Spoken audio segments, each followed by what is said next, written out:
Bom, então voltando aqui só para retomar as ideias. Então, durante a Idade Média não se tinha esse questionamento da igreja. E aí alguém comentou no chat aqui, lembro de você ter citado sobre ter ido para o Oriente Médio por conta da terra que não era fértil ou insuficiente. Pedro, no final da Idade Média, na Europa em geral, a gente começa a passar por várias crises.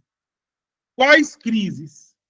A gente tem a questão das guerras, promovidas ali pelos senhores feudais, que a gente vai ter uma urbanização, então a gente tem um aumento da violência, porque a gente não tem ainda a formação do Estado absolutista no final da Idade Média, só retomando, tá? Para vocês pensarem. E a gente começa a ter uma crise terrível na Europa. Que crise é essa?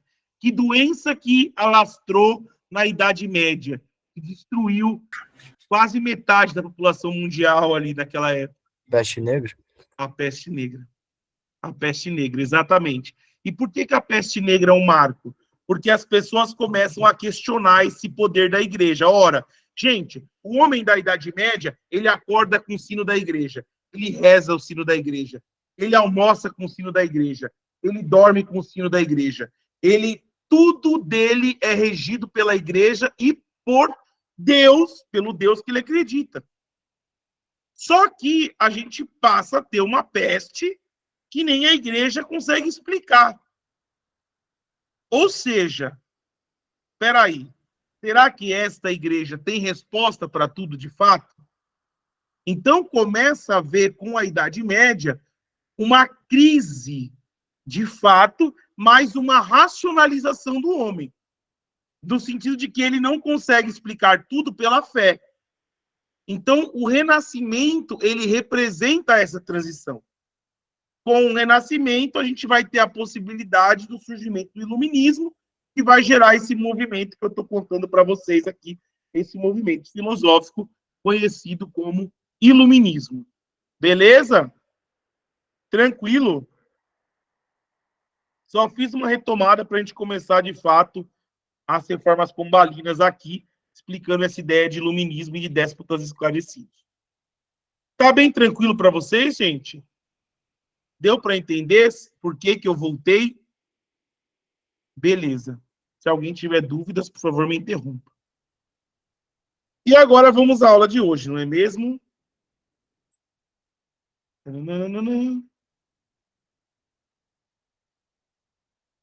E vamos falar das reformas pombalinas. Da nossa série Somos o que Fomos. Então, o que nós vimos aqui? Nós vimos a colonização da América Portuguesa, o processo de chegada dos portugueses aqui, falamos do período pré-colonial, da montagem da colonização, falamos sobre cana-de-açúcar, né? Falamos sobre a instauração do governo geral aqui, falamos sobre como os franceses e também, posteriormente, os holandeses invadiram o Brasil, o que motivaram essas invasões. No caso da França, que não aceitava a divisão do mundo entre Portugal e Espanha através do Tratado de Tordesilhas, e no caso dos holandeses, a questão do açúcar, a partir do momento que Portugal vira União Ibérica, né? Falamos sobre a sociedade colonial, falamos sobre a organização administrativa também, falamos sobre as invasões todas, como se deu, como se expulsaram holandeses e franceses daqui do Brasil, e falamos da sociedade do ouro, ok? Quando se descobre o ouro aqui, como funciona, falamos sobre tudo isso. E agora vamos falar sobre reformas pombalinas, beleza? Bom, e aí para falar de reformas pombalinas, a gente tem que falar desses dois caras aqui, ok? Quem são esses dois caras aqui, professor? E eu apresento a vocês. Do seu lado esquerdo, nós temos Dom José I, rei de Portugal, e do seu lado direito, nós temos o ministro de Portugal, Marquês de Pombal. Mas como que esse cara se torna ministro? Quem é ele? Ele é nobre? Ele não é nobre? Como é que ele consegue chegar nesse poder todo, né? E aí eu quero que vocês vejam essas imagens. Isso daí parece para vocês? Essa imagem que eu coloquei aí no slide.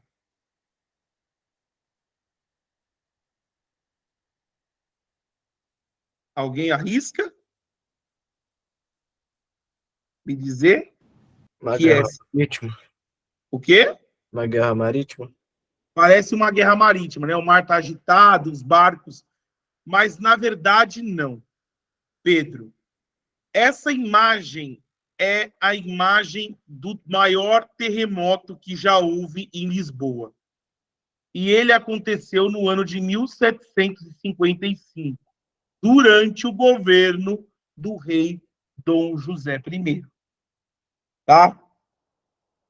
E por que que isso é tão importante? Por que saber disso é tão importante? Porque quando acontece esse terremoto em Lisboa, no ano de 1755, Portugal fica devastado. As casas literalmente caem no chão, quebra barco, destrói tudo. E aí é nesse momento de crise que Portugal vivia que vai surgir a figura deste senhor, o tal do Marquês de Pombal. Certo? Então, ele vai ganhar a confiança de Dom José I como secretário de Estado dos Negócios Interiores do Reino de Portugal. Até então, até esse terremoto, ele não era marquês de nada.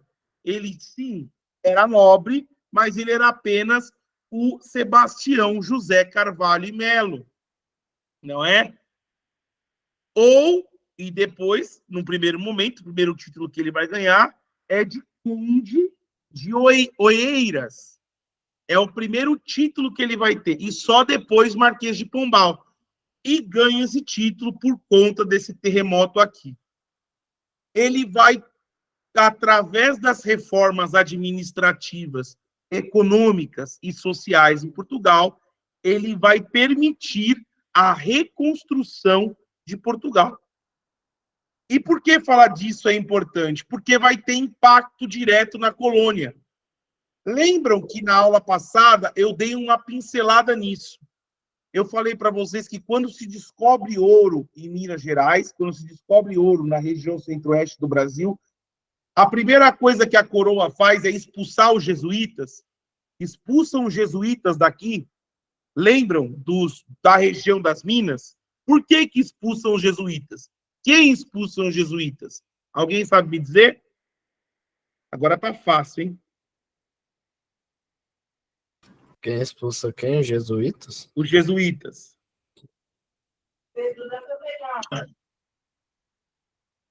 Pode falar, Pedro. Tá com a mão levantada?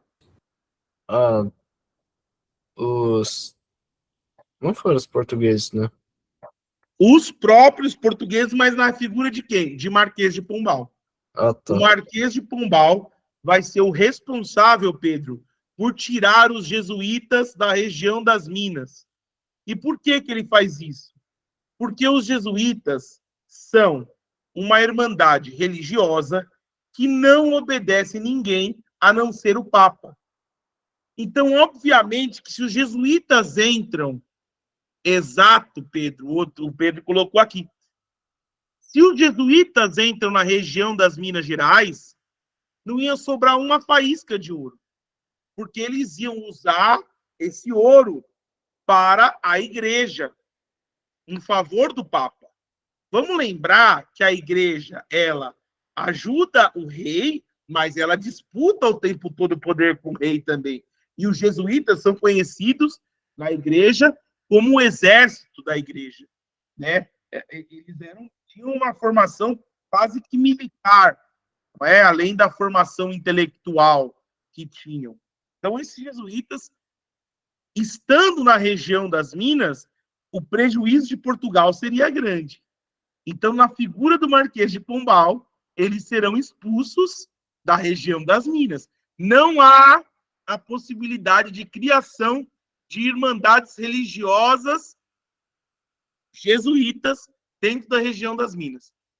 Você só tinha o clero, chamado de clero regular, né? Aquele clero em que há a obediência a um bispo, o bispo ele é conveniente com a administração do governo, não é mesmo? Você não deixa entrar qualquer pessoa na região das Minas. Por quê? Cara, você descobriu literalmente a mina de ouro. É o que eu falei para vocês. É como você acordar amanhã, olhar para o seu quintal e ter uma árvore de dinheiro. É puro dinheiro o que os portugueses descobriram aqui. Então, o Marquês de Pombal vai ter essa percepção de expulsar os jesuítas daqui. Agora, por que Pombal? Da onde vem esse termo? Eu vou mostrar esse videozinho aqui para vocês para explicar o que é uma gaiola pombalina. Só para ter certeza, o terremoto foi aonde mesmo? Em Pelotas? E Lisboa, Ah, em tá. 1755. Estamos falando de Portugal primeiro. Ah, tá. Como que o Marquês de Pombal chegou ao poder, ok? E por que ele vai ser chamado de Marquês de Pombal? Agora eu vou mostrar para vocês. Beleza? Dúvidas? Posso seguir aqui, Pedro? Beleza.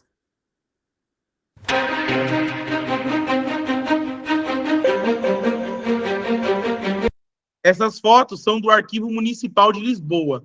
Elas demonstram a destruição que Lisboa passou com o terremoto, tá? Então, eu quero que vocês observem bastante e vejam o que o Marquês de Pombal vai propor para reconstruir a cidade de Lisboa.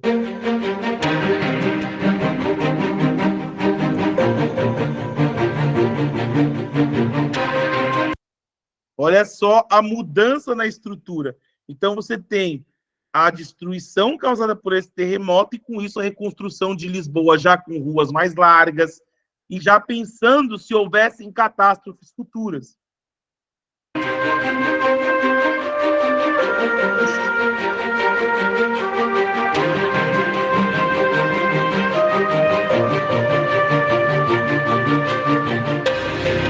A estrutura de madeira, a que habitualmente chamamos gaiola pombalina, durante muito tempo foi um sistema construtivo que perdurou praticamente durante os 100 anos que a própria Baixa demorou a reconstruir.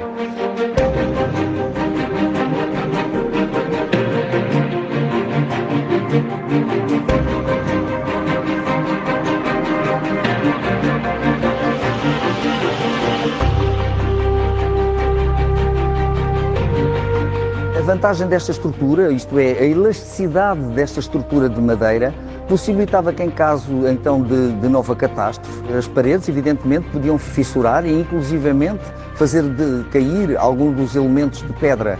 No entanto, a estrutura de madeira manter-se-ia intacta, não havendo portanto o desmoronamento de paredes de teto.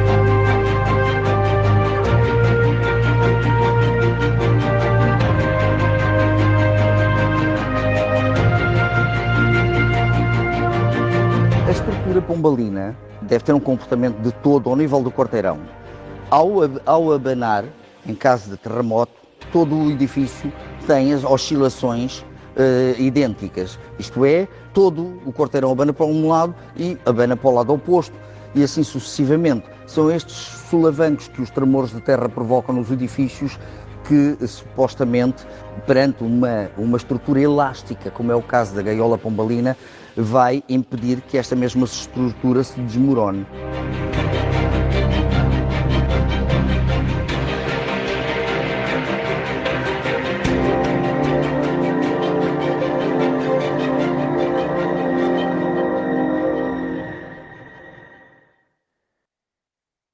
Viram da onde vem o nome Marquês de Pombal?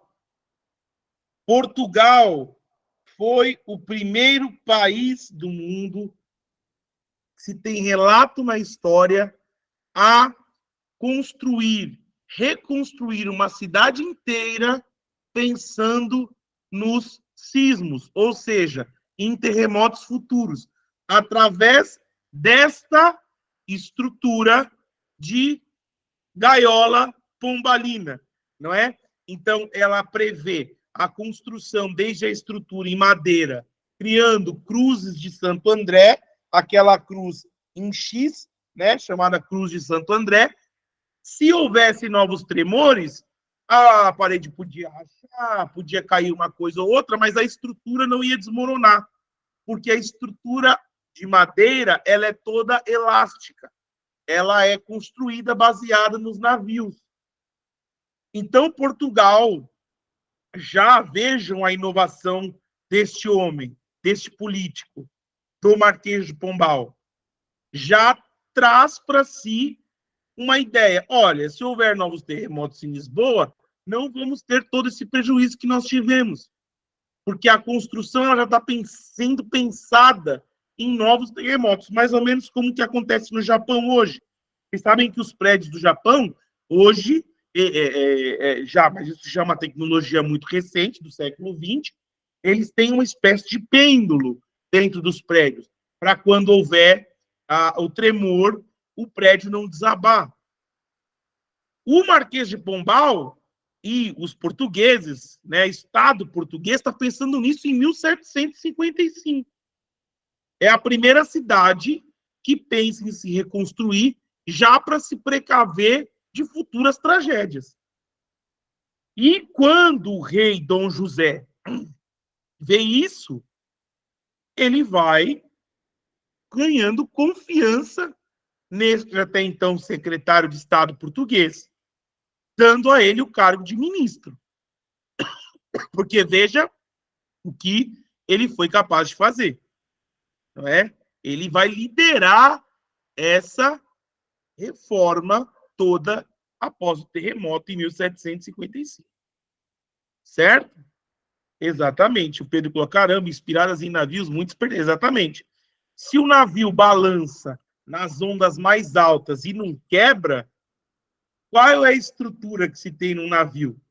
A ideia do tremor é a mesma, a terra vai balançar. Então, como que eu vou criar uma estrutura que ela balance e que ela não vá ceder? Eu preciso de uma estrutura elástica, porque tudo aquilo que é imóvel, quando tem tremor, vai quebrar. Agora, se eu tenho uma estrutura... Porque, por exemplo, né, uma ponte não pode ser intacta, ela não pode ser totalmente imóvel, uma ponte que passa carro em cima, porque ela trepida. Se ela trepida, ela racha. Então, toda a ponte ela tem uma estrutura de vai e volta, né? Para que ela não caia. É assim que funciona. E Portugal, já pensando nisso em 1755, com esta figura do Marquês de Pombal. E daí vem o apelido dele de Marquês de Pombal. Bom, quais são as principais reformas dele dentro do Estado português? Ele vai ter um pensamento muito à frente daquela nobreza portuguesa muito atrasada para a época. Portugal, diferente da Inglaterra, achava que o mercantilismo ia durar para sempre. Então, enquanto a Inglaterra estava investindo pesado na instalação de manufaturas, tanto que já estava passando ali pela primeira Revolução Industrial, Portugal não. Portugal ainda estava acreditando, por conta desse pensamento retrógrado do Estado português, de que isso ia durar a vida inteira. Essa relação mercantil, ela ia durar a vida inteira. Essa ideia de colônia, do império, o sonho de um império marítimo português ia durar a vida inteira. Então o Marquês de Pombal vem e fala, não, vocês estão com o pensamento errado. A gente precisa incentivar a manufatura. A gente precisa seguir como a Inglaterra. Por quê? Porque Portugal estava lá, tinha dinheiro, ficava lá comprando os tecidos ingleses, e o que os ingleses compravam dos portugueses? O vinho. Só que os ingleses cobravam muito mais caro os tecidos dos portugueses do que os portugueses o vinho dos ingleses. Ou seja, que vantagem Maria leva? Nenhuma. Aquela balança comercial que eu expliquei para vocês estava totalmente desfavorável. Portugal estava gastando muito mais dinheiro importando produtos do que exportando produtos. Então, o Marquês de Pombal falou assim, não, nós precisamos incentivar as manufaturas em Portugal. Percebam, eu disse que ele está incentivando manufatura onde? Em Portugal. Eu não disse que ele vai incentivar a manufatura no Brasil. Não vai. Aqui no Brasil não tem incentivo para manufatura. O incentivo à manufatura é Portugal. Não vamos esquecer que o Brasil é uma colônia. E colônia surge para ser explorada.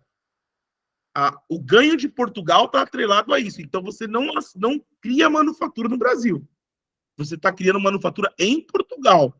Desenvolver a economia portuguesa, não a economia do Brasil. Até porque ele sabia que se o Brasil se desenvolve economicamente aqui e as manufaturas começam a ficar maior, a chance de Portugal perder a sua colônia era muito grande.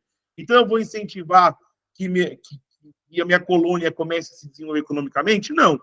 Então, há um incentivo, sim, de criação de manufaturas em Portugal. Ok? Tranquilo? Deu para entender? Além disso, outra coisa que ele faz que é genial, ele elimina as diferenças que existiam, as diferenças jurídicas legais, entre judeus convertidos ao catolicismo. Existia em Portugal era um país muito, ainda, né, por herança, um país muito católico, extremamente católico.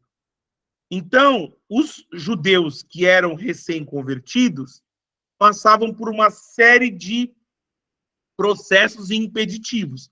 Impeditivos de abrir negócio, então eles não tinham... Só que o que acontece? O judeu, ele é um bom negociador. O judeu... Por que o povo judeu consegue se manter muito bem? Porque os judeus, eles falam vários idiomas, eles estabelecem relações comerciais importantes, e o Marquês de Pombal vê isso. Ele quer saber se ele é judeu, se ele é católico, ele quer saber do dinheiro. Então ele fala, como é que eu vou continuar proibindo os judeus de abrirem comércio se eles vão me dar lucro? Então ele elimina essas diferenças que existiam aí entre judeus recentemente convertidos e católicos antigos, né? Ele fala, não, o negócio é fazer dinheiro rodar. E para isso não importa se é judeu, se eles comem carne de porco, se eles não comem, isso não importa. Então veja o pensamento dele, né? Ele vai tirando todo esse tradicionalismo que a coroa portuguesa até então tinha para conseguir fazer essas reformas dentro de Portugal. Além disso, como eu falei para vocês, exato, Vitor, exatamente. Ele vai trazer racionalidade em prol da grana, exatamente. Puro iluminismo. Isso é puro iluminismo. É puro pensamento burguês iluminista. Totalmente. Totalmente. Os jesuítas são, então, membros da Igreja Católica que tinham poder. Procuraram expandir a fé católica pelo mundo e impedir o avanço. Sim, só que tem aquele segredo que eu falei para vocês, Lara. Os jesuítas só obedecem o Papa. E isso, muitas vezes, não é benéfico para a coroa portuguesa. Por isso, ele, Marquês de Pombal, vai, através da figura do rei Dom José, expulsar os jesuítas de todo o Império Português. Para que Portugal não tivesse mais prejuízo, não tivesse mais escoamento. Veja, Portugal estava mandando escravizar todo mundo. Os jesuítas iam lá e protegiam os indígenas. Construíam vila para proteger os indígenas. Então, os jesuítas, eles estão sempre se metendo nos negócios da coroa. Por isso que o Marquês de Pombal tira os jesuítas de cena. Tá? Então, é aquilo que o Vitor falou. Eu vou conduzir o Estado com racionalidade para o desenvolvimento econômico. Se o fulano gosta, se o ciclano gosta, eu não quero saber. Ele vai literalmente... Então, o iluminista, a administração de um déspota esclarecido, e o Marquês de Pombal é um déspota esclarecido, se dá, né, essa administração se dá através da razão. O iluminismo é caracterizado pela razão. Certo? Então, a administração do Estado português passa a ser administrado através da racionalidade. Pode falar, Pedro. Professor, mas agora eu fiquei confuso. Você disse lá no começo que a realeza absolutista adota pensamento iluminista para se manter. Certo? A realeza, mas não a igreja, né? Não a igreja. A igreja não. Ah, A tá. igreja, para ela, o absolutismo é conveniente. Então, Ok? a realeza absolutista é só a nobreza mesmo. É a nobreza. A gente está falando de nobreza aqui. Que tem medo de perder seus privilégios, né? Porque Então, imagina só. Cara, você nasceu nobre, você não precisa fazer mais nada a sua vida inteira. Acabou. Você é um rei e já era. Você está predestinado a nunca trabalhar. Então, é isso. É aquela ideia. Eu sou sangue azul, eu sou nobre, eu não preciso disso. Ele é um ser distinto, né, pela sociedade. Então, bom, o Marquês de Pombal expulsa os jesuítas do Império e, além disso, ele promove uma reforma escolar ao secularizar a Universidade de Coimbra. A Universidade de Coimbra, em Portugal, ela era atrelada à Igreja Católica. Então ele fala assim: não, não quero mais religião dentro da universidade. Ele seculariza o ensino em Portugal. O ensino em Portugal passa a ser laico, ou seja, sem a interferência da religião. Então ele está mudando a estrutura da cidade, ele está mudando o pensamento, ele está mudando o ensino, ele está mudando a economia portuguesa, certo?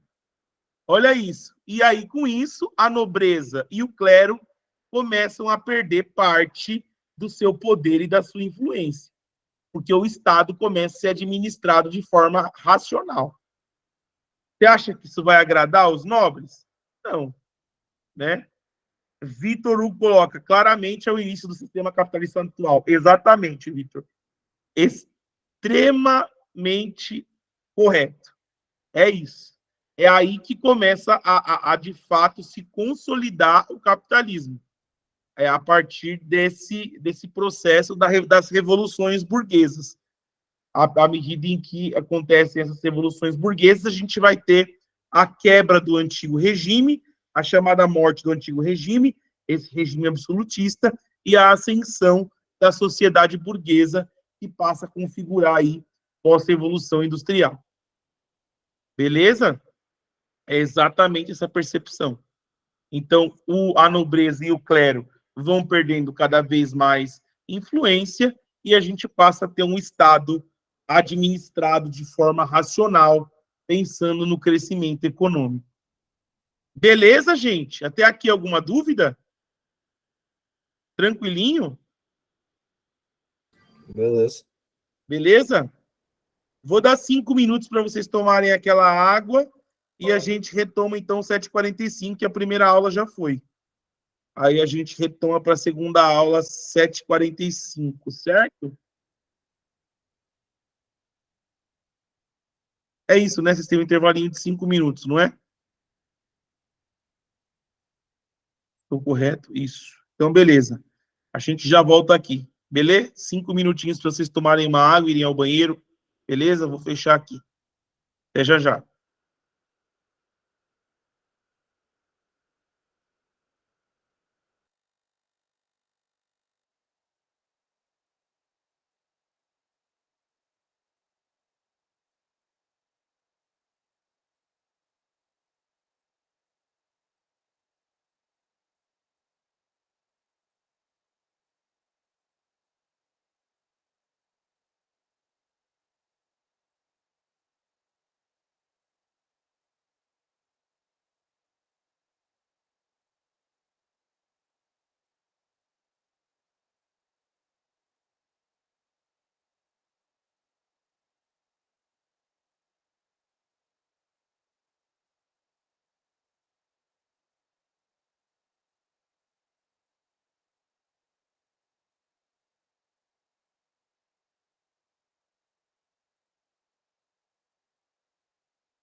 Bom, vamos retomando aqui, então. Tudo certo.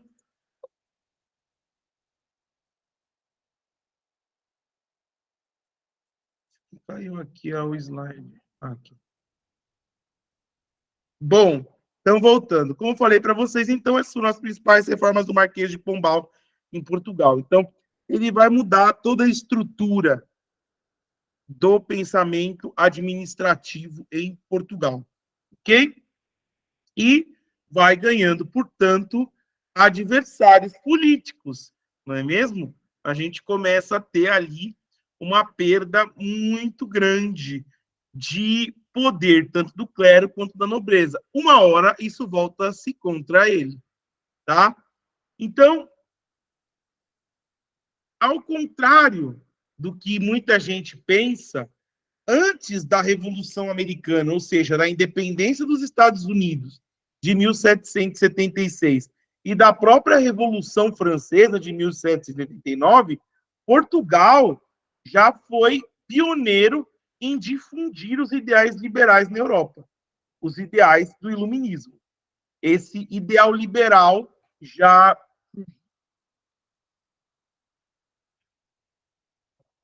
No entanto, o que é interessante de perceber? Que não há um processo revolucionário português no século XVIII.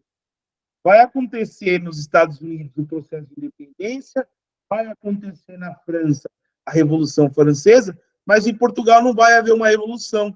Foi um processo mais natural. Por quê? Porque a burguesia portuguesa era muito frágil. Então, essas reformas pombalinas que começaram a ser constituídas aqui, elas não vão perdurar, porque a nobreza e a igreja em Portugal são muito fortes.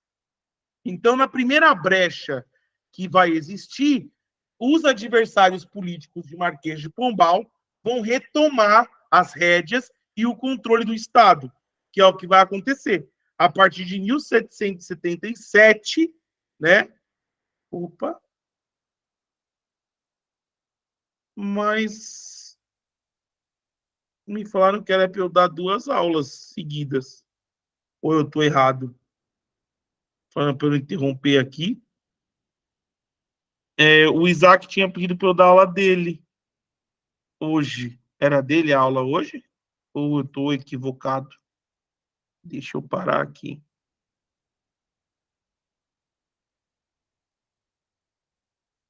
Oi, Matheus. Boa noite, tudo bem? Boa noite, tudo certo? E você? Tudo bem. Desculpa te interromper, Matheus, mas é que a aula do Isaac, eu vi lá no grupo que você vai substituir, é a última. Ah, Talvez ele tenha te falado que é a segunda, né? Semana passada ele confundiu também. ele me falou, achou que era a seguida minha.